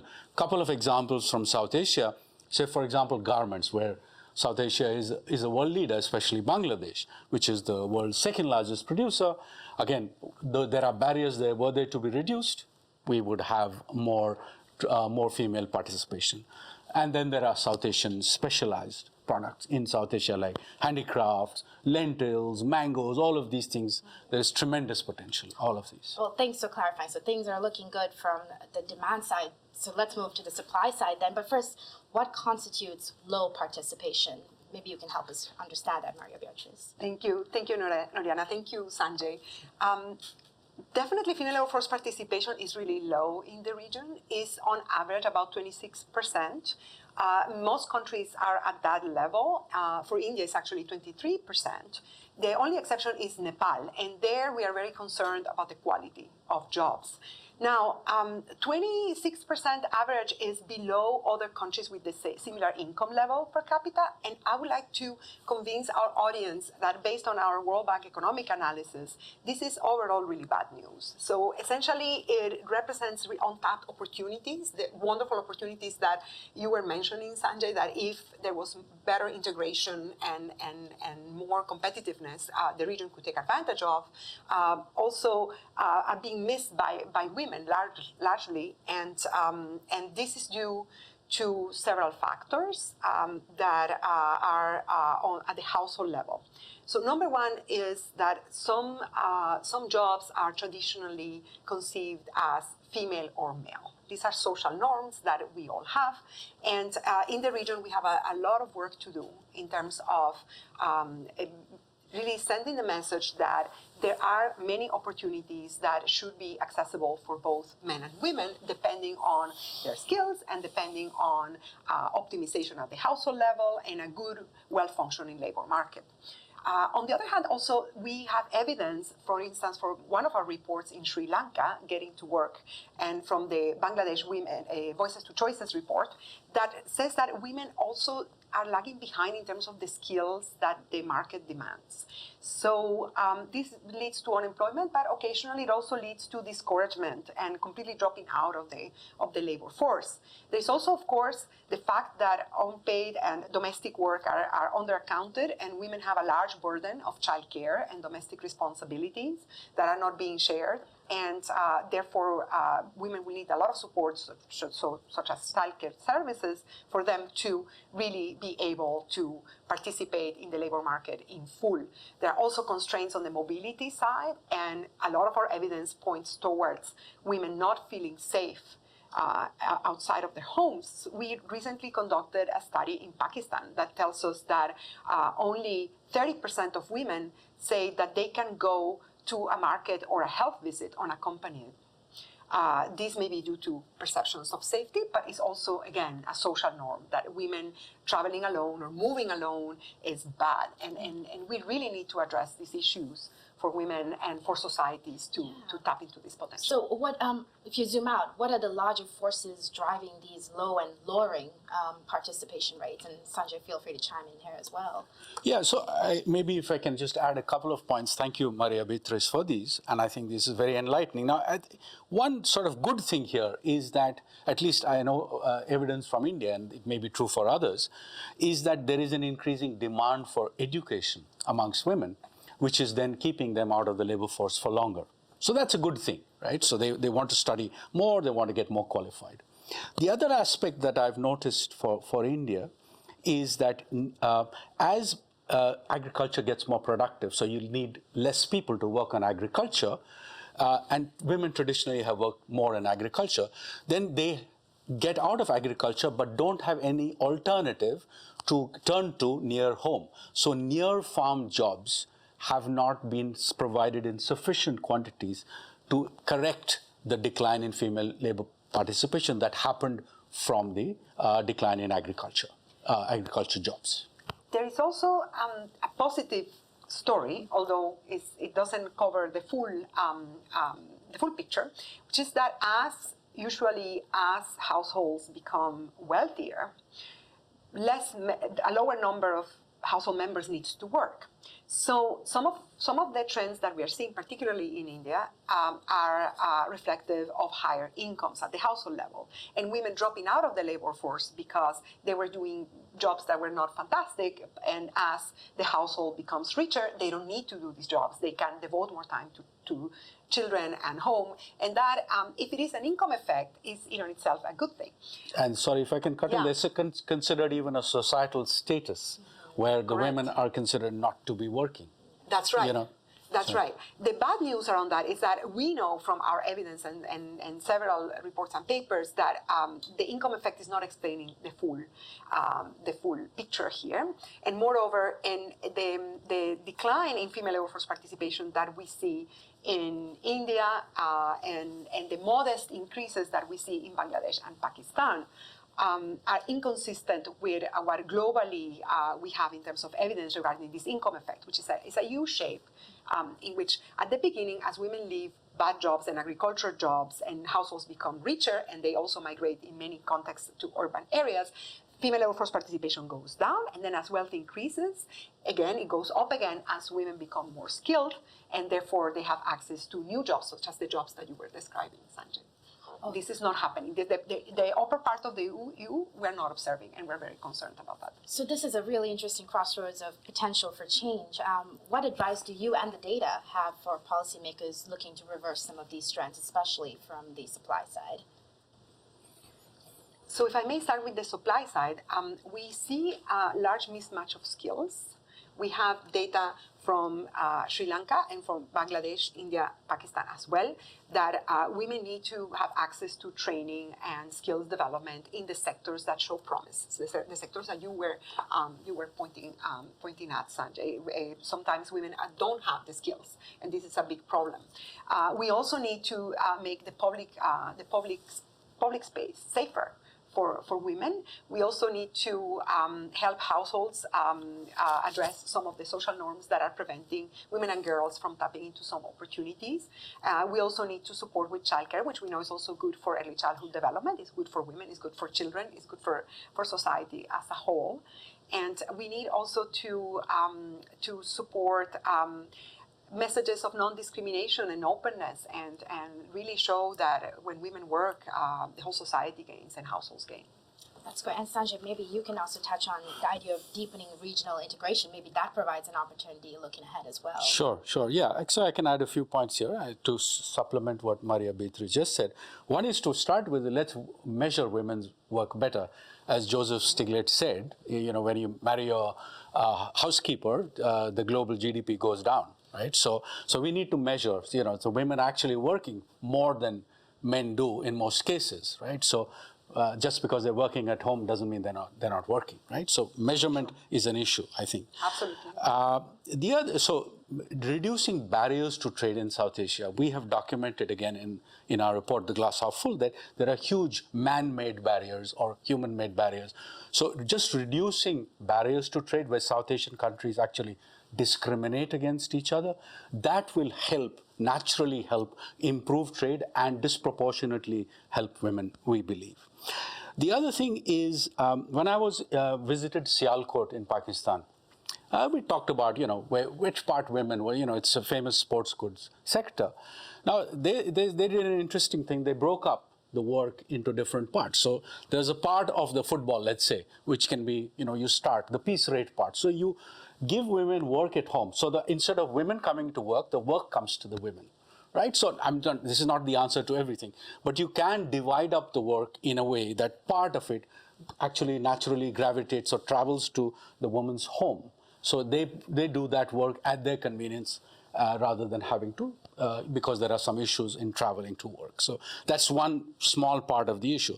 The other thing that work from our Northeast India work and linkages cross-border value chains between India and Bangladesh, that came out was how there are tremendous opportunities for women in certain parts of the value chains. So they're very good at sort of in the cultivation part, in the packaging, in the sorting, in the distribution and the marketing.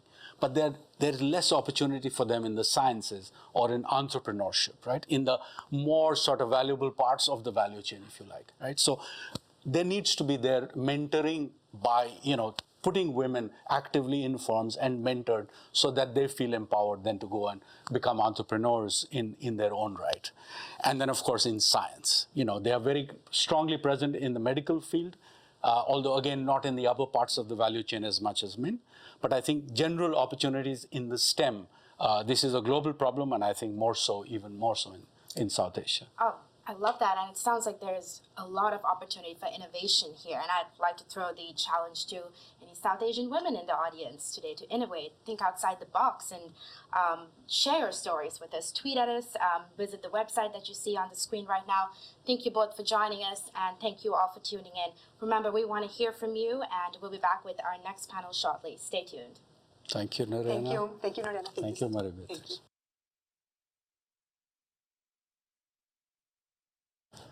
Welcome back. Our final discussion this hour is on a topic that touches the whole world with a particularly heavy hand on South Asia, climate change. Nearly 800 million South Asians are at risk. That's nearly half the population of the region.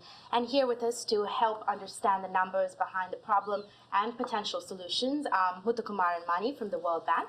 We're also joined by Priya Shamsundar from the Nature Conservancy. Thank you both so much for being here. It's a pleasure to be here. So let's start by understanding the context. The problem itself is urgent, but we need to understand the context first. Mani, what makes South Asia so vulnerable to climate change? I know we recently coined the term hotspots. Tell us a bit about those. Yes, South Asia region is highly vulnerable to climate change, partly because of its geography, location, and also because it's home to a large number of poor people with little coping capacity.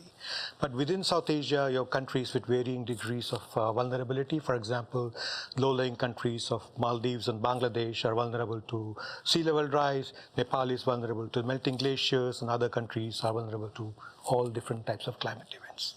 Thank you. And I know we have a video that's breaking down the term hotspots for us. We'll go to that right now.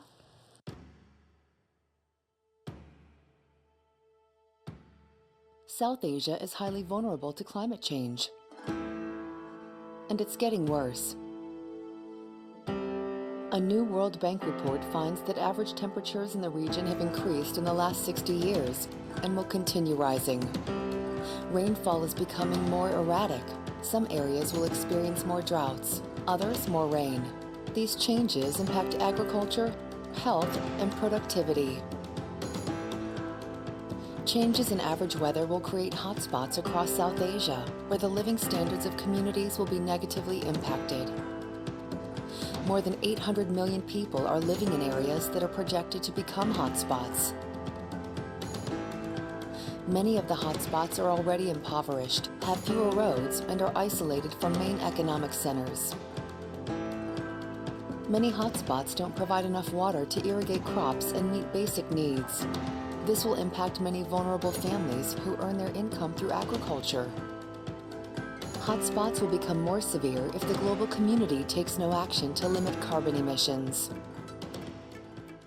So now is the time to address this developing calamity. The report breaks new ground by capturing how climate change will impact countries, communities, and families.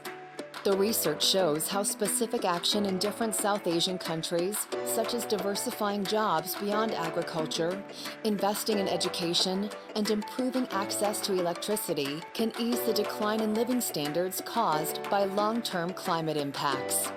Policies and actions must be tailored to address the specific impacts and needs based on local conditions. Learn more at worldbank.org/South Asia Hotspots.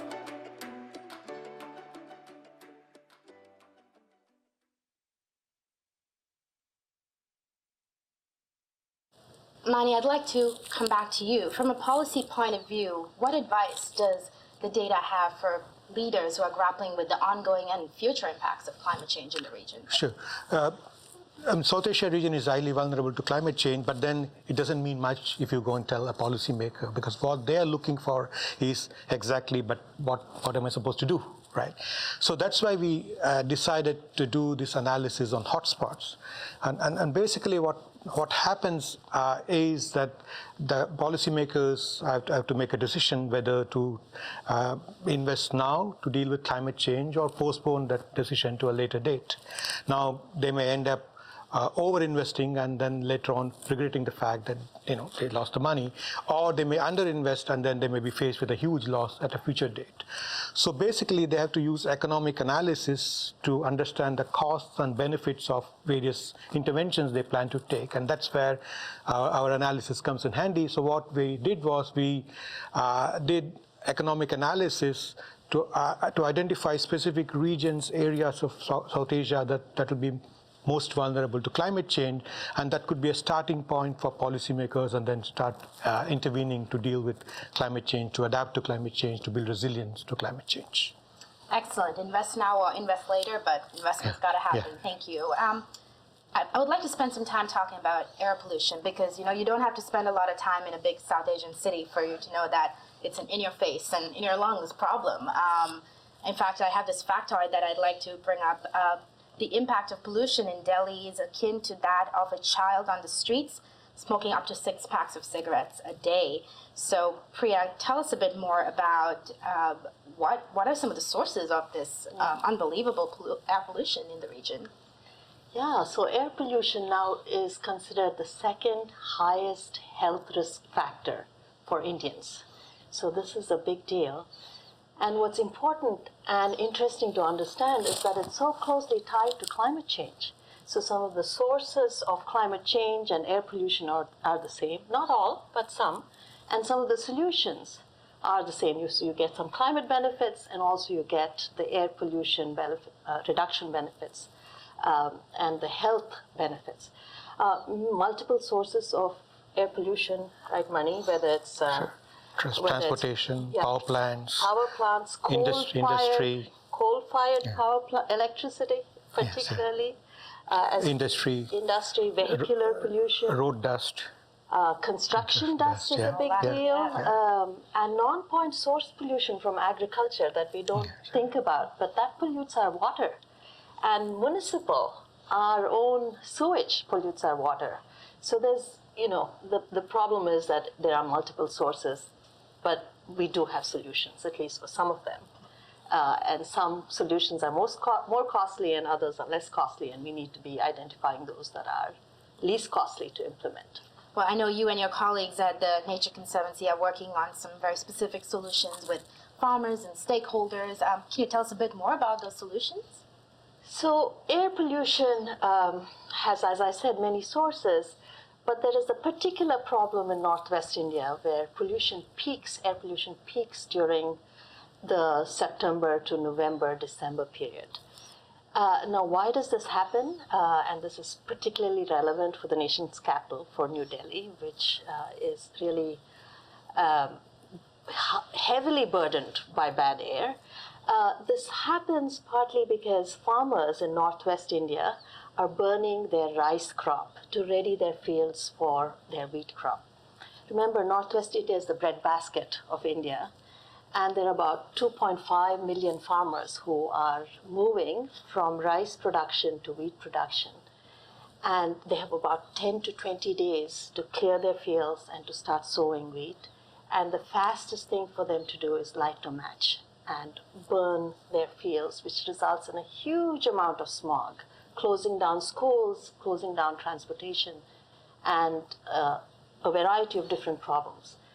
And we at the Conservancy, along with governments, educational institutions, agricultural universities, CIMMIT, variety of partners, are working with farmers to try and find alternate ways of dealing with the field so that it facilitates this movement from rice production to wheat production.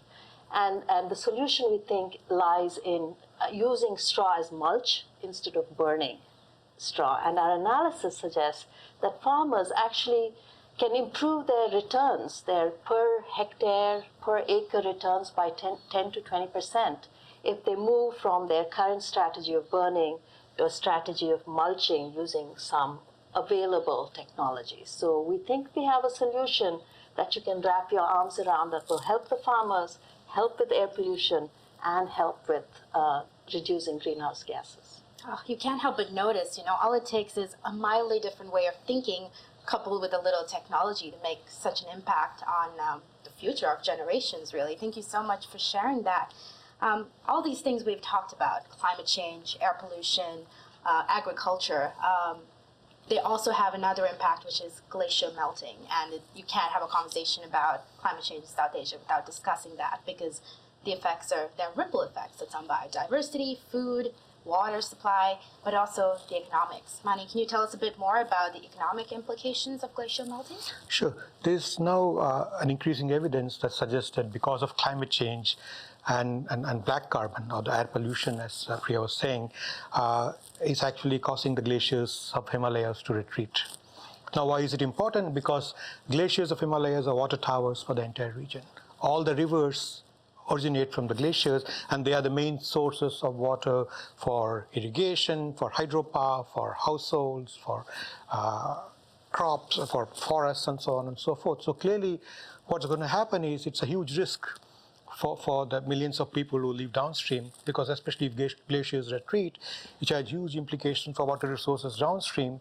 So obviously, South Asia suddenly happens to be a water-scarce region. So over and above that, if you add this additional risk, then it has huge implications for your agriculture, hydropower, because again, South Asian countries now are counting upon hydropower as a major source of clean energy. It has huge implications for tourism. If obviously if glaciers melt, nobody is going to go to Himalayas to, and then it has huge implications in terms of frequency of natural disasters, because as glaciers melt, they form what I call glacial lakes, and then glacial lake bursts, and then that causes huge flooding downstream. So overall, it poses a huge risk to the region, and main causes, of course, are climate change, but also there is now increasing evidence to suggest that it's also coming from black carbon or air pollution, mainly from transportation, from burning of biomass, crop burning, and so on and so forth. That's great, and the more you mention the implications of this, the more you can't help but realize that these are problems that are going to affect the next generation more than this, perhaps water pollution, air pollution is more current, but it's really the next generation that has to think about this. I wonder if you have any advice for the young people in the audience today when it comes to innovative thinking, when it comes to how they can be convincing people outside their generation, and perhaps you have experience working with young people. So I'd like to have a little discussion about what advice you give to the change makers and thought leaders out there in the region. And I'm happy to know that I think people who are really raising their voice about climate change these days are the young people, the school children and the students, who are the ones, because their lives are going to be most impacted. But I think it's also our responsibility, as our generation also needs to pass on the message to the next generation in terms of what can we do about it. First, of course, we can always lead by example by reducing our own carbon footprint in terms of making sure that we take smaller showers, we switch off the lights, we bike instead of driving, and so on and so forth. So we can, and similarly, I think in the long term, I think that those practices in terms of building more resilient cities, urban centers that are more, less carbon intensive, I think those could go a long way in making sure that our future is, greener and more, more eco-friendly. I love the idea of cities as a place of opportunity, because that goes back to our discussion earlier today about urbanization. Do you have anything to add, Priya, to that? I think young people should demand a better planet, cleaner air, cleaner water, and a climate-friendly economy. I think it's their right, because it's going to affect them tremendously, much more than it has affected us. And I think we do have solutions that are economically viable, but we have to make sort of the space for them, and I think they need to make the demands upon everybody else. Thank you, and thank you for the work that you do to empower this generation and the next. And you've really helped break down this problem that's so overwhelming and perhaps even depressing sometimes into something that's more manageable chunks of thinking. So thank you both for your time. And thank you all for tuning in. We do want to hear from you. I know we've come towards the end, but we thank you for your attention and curiosity, and we encourage you to keep it up. And we're back now to Nazma's live in Dhaka for closing thoughts. Thank you for joining us.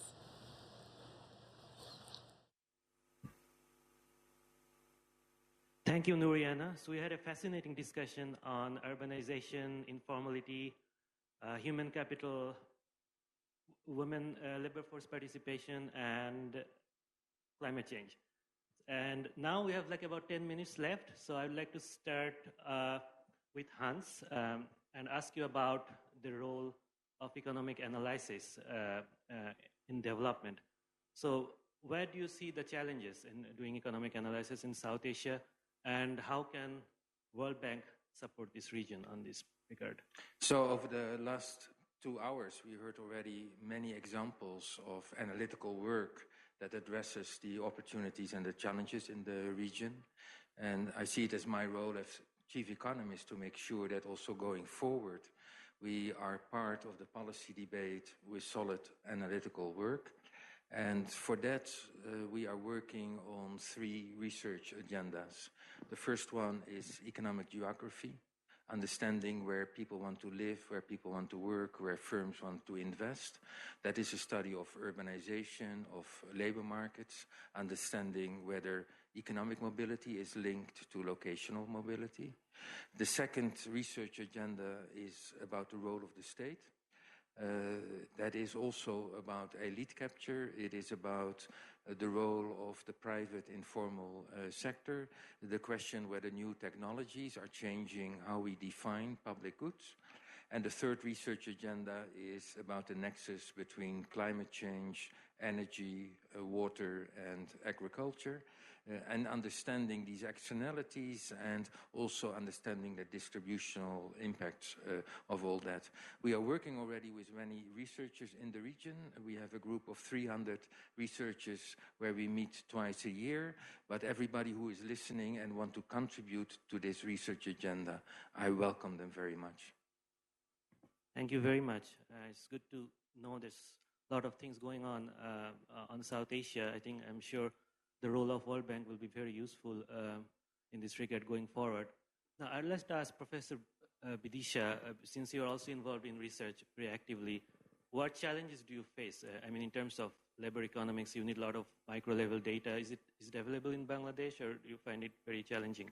I think it's quite challenging because when we are talking about data, we need to have, first of all, the quality of data and definitely the availability. And when we are talking about having data available, for example, SDGs are priorities for us.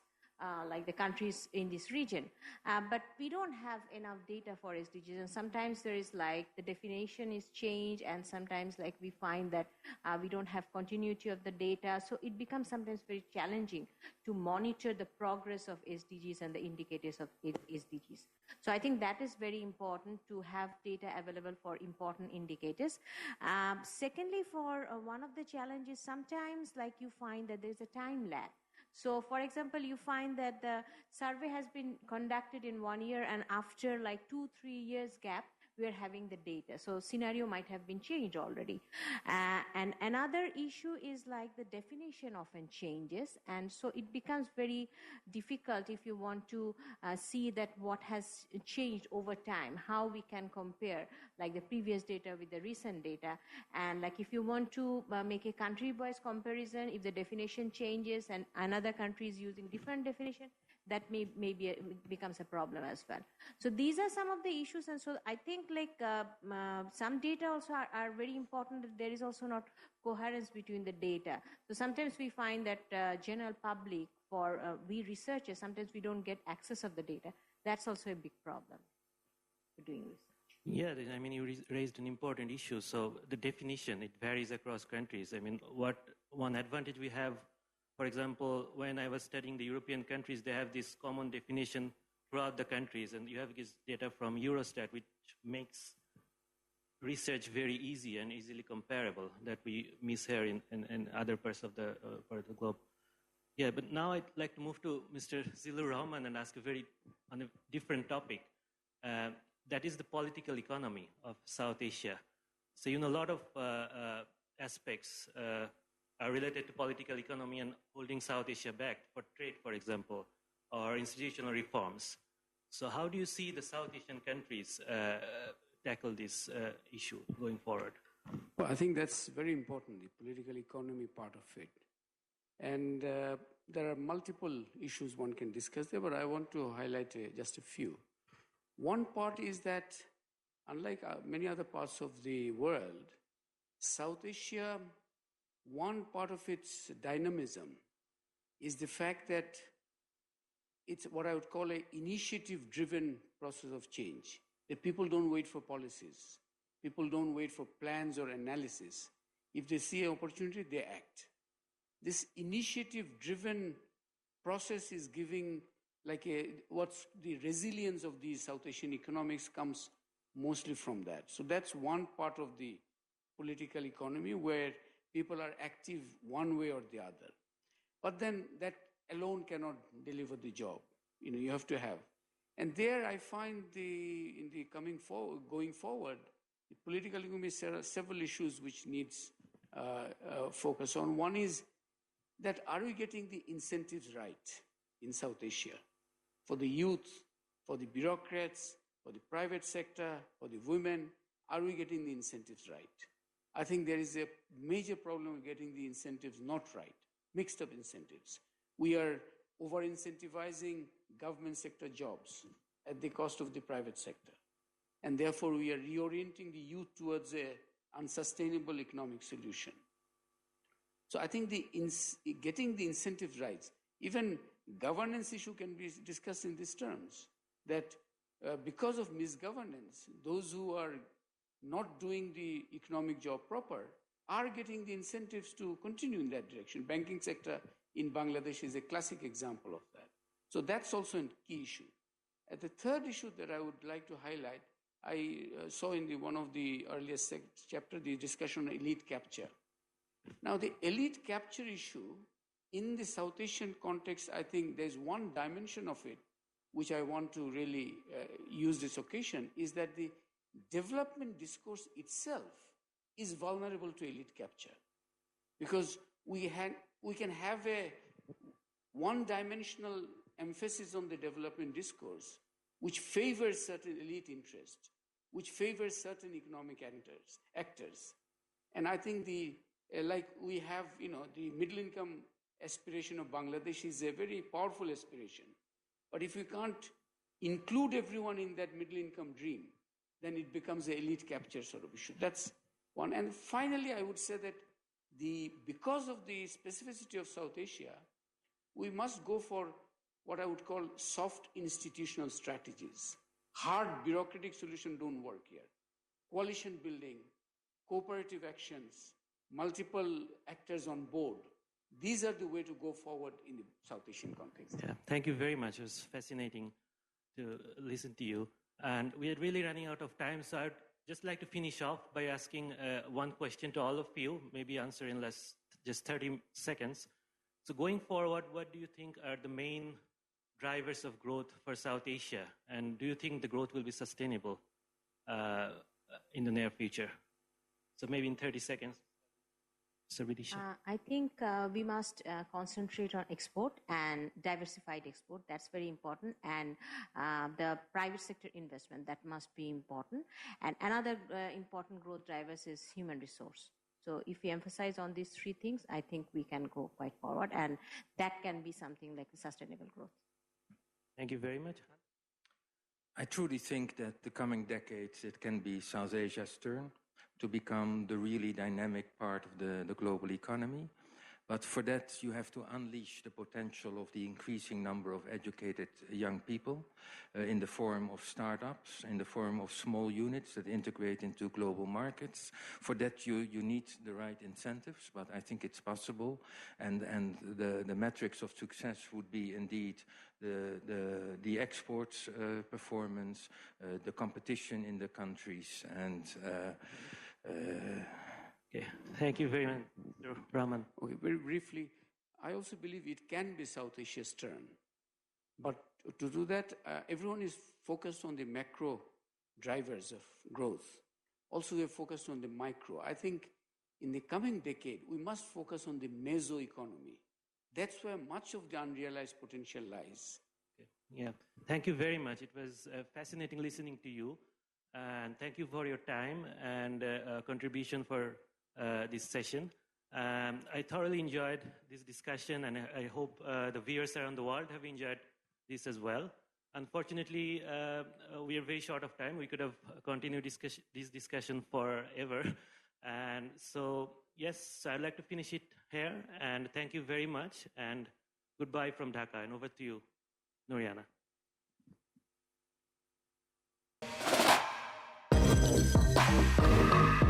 Thank you.